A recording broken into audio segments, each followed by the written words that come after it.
The lights were bright. The stakes were even brighter. It was supposed to be just another political roundtable, a live, nationally televised debate featuring two familiar faces in American politics. But what unfolded that evening was anything but ordinary. It was sharp. It was fiery. It was unforgettable. On one side of the stage sat Congresswoman Jasmine Crockett, a rising voice in the Democratic Party. Young, unshaken, and fiercely intelligent, she had quickly built a reputation for not mincing words. Whether in Congress or in interviews, Jasmine spoke with a clarity that often caught her opponents off guard, and tonight would be no different. Facing her was Pam Bondi, the former Florida Attorney General and a seasoned political operative with years of experience under her belt. Pam was no stranger to controversy, often taking center stage in high-profile conservative campaigns. She came in confident, well-prepared, and with a clear mission to challenge Crockett on every level. The show opened smoothly. Introductions were made. A calm tone settled in, at least for a few minutes. And then, the moderator posed the question that would light the fuse. What's the real solution to America's rising political division? There was a brief pause, the kind of pause that lives between strategy and spontaneity. Pam Bondi leaned in. Her tone was calm, deliberate. She delivered a clean, well-rehearsed statement. She talked about the need for respectful discourse, the danger of extremism on both sides, and the importance of restoring traditional values. She criticized progressive leaders for what she called divisive rhetoric, suggesting they were more interested in headlines than solutions. "We need responsible leadership," she said, looking directly into the camera, not theatrics and shouting matches in Congress. It was a calculated jab, aimed straight at Jasmine Crockett, but Jasmine didn't flinch. In fact, she smiled. The kind of smile that said, "I've been waiting for this." She leaned slightly forward, her voice steady and clear, and began her response. "Pam, with all due respect, what you call theatrics is actually passion, and what you label as extreme is often just people fighting to be heard." Within seconds, Jasmine flipped the conversation on its head. She brought real-world examples, cited specific bills, and highlighted how many of the policies Bondi supported had hurt working-class Americans, women, and minorities. Every sentence Jasmine spoke landed with precision, not angry, not defensive, but powerful,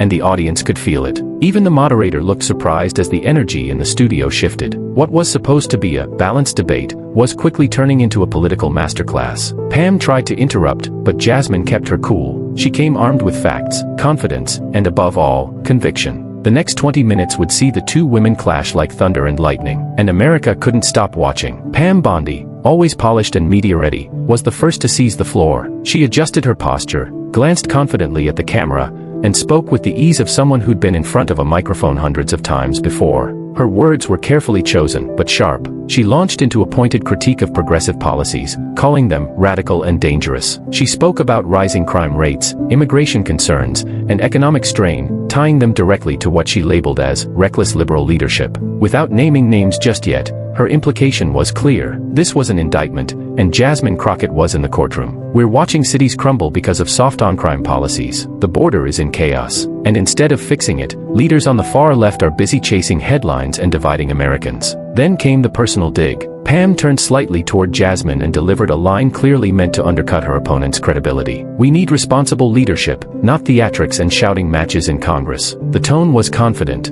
maybe even smug. And for a moment, there was silence. But Jasmine Crockett didn't flinch. No raised voice, no wide-eyed outrage. Instead, she smiled, just slightly, and leaned into her microphone. It was the calm before the storm. "Pam," she began, her tone measured but direct, "it's not theatrics when people are fighting for their basic rights. It's called passion." She paused just long enough to let that settle in. Then she continued, this time with surgical precision. "What is dangerous is pretending that protecting billionaires and corporate donors is somehow patriotism, while ignoring the struggles of everyday Americans." The audience sat up straighter. That moment, bold, grounded, and undeniably real, cut through the political noise like a lightning bolt. And then, applause. From the studio audience. On live television, Pam Bondi's expression tightened. She tried to cut in with a rebuttal, but Jasmine didn't miss a beat. She was already on her next point, citing recent legislation, quoting actual numbers, and referencing policies Bondi had supported in the past. "You've backed policies that hurt working-class families while handing tax cuts to corporations," Jasmine continued. "You've called protests a problem, but you ignore what caused them. That's not leadership, that's selective outrage." Every sentence was delivered with the calm confidence of someone who had come prepared,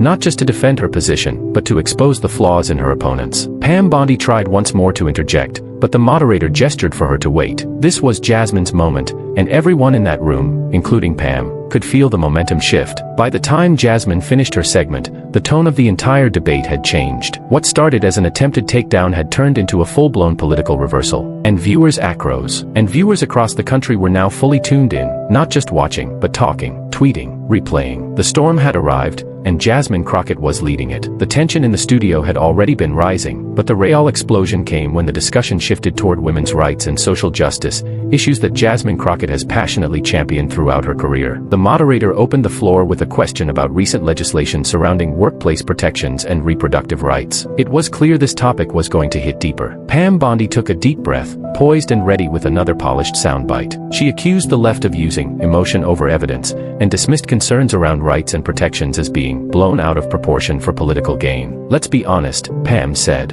A lot of what's being said is exaggerated. It's meant to scare people. We need facts, not fear-mongering. She said it calmly, almost dismissively, with that same practiced political poise. But Jasmine Crockett wasn't having it. Without saying a word, Jasmine reached down and held up a printed document, an actual copy of a bill Pam had once publicly supported. The studio went quiet. You could hear the paper crinkle slightly as she held it up beside her. "Pam," she said, locking eyes with her across the table, "this is from the bill you supported, the one that made it harder for victims of workplace harassment to take their cases to court. Don't say it's exaggerated, say you didn't read it." The line was delivered with the calm precision of a prosecutor during closing arguments. Pam's smile, the one she had worn confidently throughout the first half of the debate, faded almost instantly. Her eyes darted to the moderator, then back to Jasmine. There was a flicker of discomfort, a moment of visible tension. And that was when the internet exploded. Clips of the moment were immediately clipped and shared across social media. Viewers at home recorded the screen and uploaded it with titles like, "Jasmine destroys Pam on live TV. She came with the receipts. Crockett calls out Bondi. Must-see moment." Within minutes, hashtags started trending. Hashtag Jasmine owns Pam. Hashtag Live TV shock. Hashtag Crockett clapback. Even the show's anchor,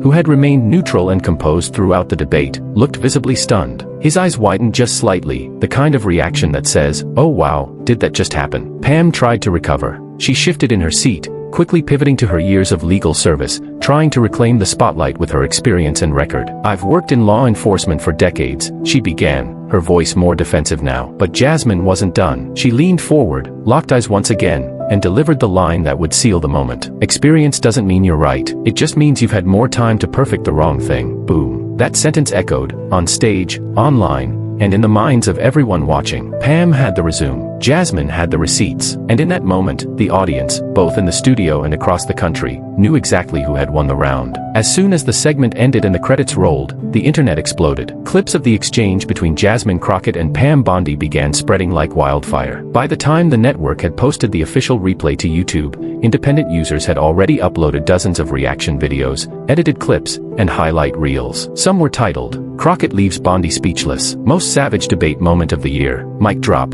Jasmine Crockett edition." Within 24 hours, the clip had crossed 3 million views on YouTube alone. Twitter, now X, was ablaze. TikTok was flooded with edits of Jasmine's best lines, layered with dramatic music and even courtroom memes. The hashtag Jasmine owns Pam became a trending topic, alongside hashtag Crockett clapback, hashtag Live TV shock, and hashtag Bondi versus reality. People weren't just watching, they were talking, engaging, debating. Users from all sides of the political spectrum weighed in. While many on the right tried to spin the moment as disrespectful or overly aggressive, even neutral political analysts and center-right commentators acknowledged what the rest of the country already felt. Jasmine Crockett had dominated the debate. One viral tweet summed it up perfectly. Pam Bondi came in with talking points. Jasmine Crockett came in with truth, receipts, and a backbone. On television, the reaction was just as loud. That same night, news anchors on CNN, MSNBC, and even ABC were replaying the moment, especially the part where Jasmine held up the printed bill and delivered the devastating line. "Don't say it's exaggerated, say you didn't read it." One CNN commentator,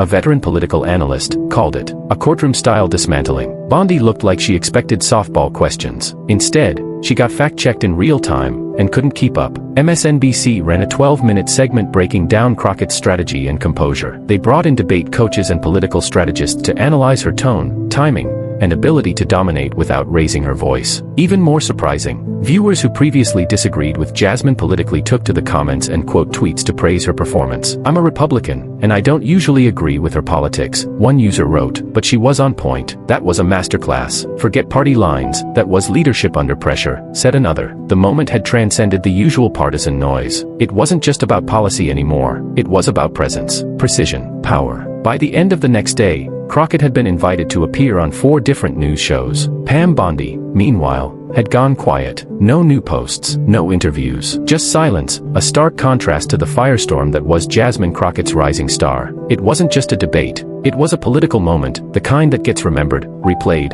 and taught in communications classes for years to come. The debate had barely ended when Jasmine Crockett took to Twitter, dropping a single tweet that summed up her entire performance in just a few words. "I'm not here to make friends with power. I'm here to speak for the people." The internet went wild, again. That tweet alone was liked and shared tens of thousands of times within the first few hours. Screenshots of it appeared on Instagram, TikTok, and in comment threads all across the political spectrum. To many, it wasn't just a mic drop, it was a mission statement. And the public responded. Jasmine Crockett's follower count skyrocketed overnight. She gained tens of thousands of new supporters, from Gen Z activists to longtime progressives who had been looking for a bold, unapologetic voice in Washington. Political commentators called it a breakout moment, not just for the debate, but for her career. The media followed fast. Major networks lined up to book her for interviews. CNN, MSNBC, NPR, The View, all wanted to know how she had stayed so composed, how she prepped for the debate, and whether she expected her performance to go viral. On podcasts and YouTube political panels,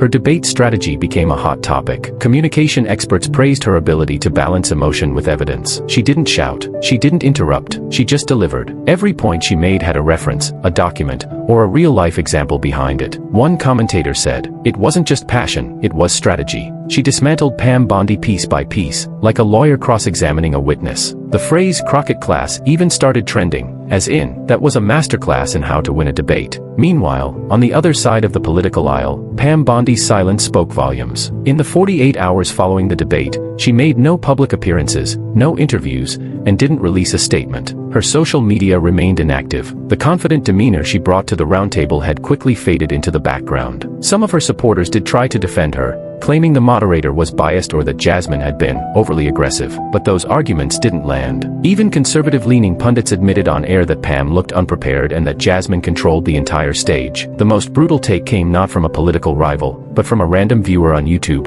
a comment that quickly climbed to the top of the video. Pam walked into a debate. Jasmine walked in like it was a courtroom, and she won. That comment was echoed thousands of times across platforms. It summed up exactly what had happened. This wasn't just a talking point sparring match. It was a showdown, and Jasmine Crockett came equipped with facts, focus, and fearlessness. For Jasmine, the moment wasn't just a win, it was a launch pad. For Pam Bondi, it was a reminder.